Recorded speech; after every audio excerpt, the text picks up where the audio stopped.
आजादी के 75 साल की 75 कहानी में हम आपको सुनाएंगे जब हमारा देश आजाद हुआ था तब महात्मा गांधी कहाँ थे।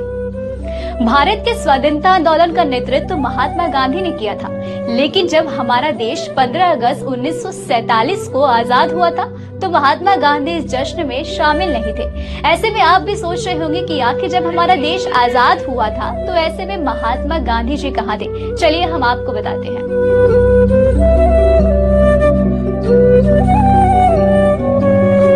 15 अगस्त 1947 जब देश आजाद हुआ था उस समय महात्मा गांधी आजादी के दिन दिल्ली से हजारों किलोमीटर दूर बंगाल के नौखाली में थे, जहां वो हिंदुओं और मुसलमानों के बीच सांप्रदायिक हिंसा को रोकने के लिए अनशन पर थे।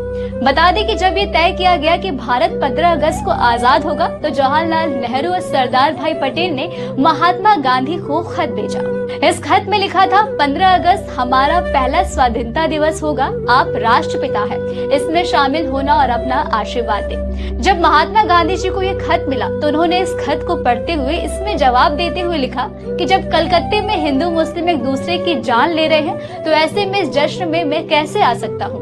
मैं दंगा रोकने के लिए अपनी जान दे दूंगा। और ऐसे अपडेट पाने के लिए बने रहे हमारे साथ और देखते रहे जी मीडिया का डिजिटल प्लेटफॉर्म।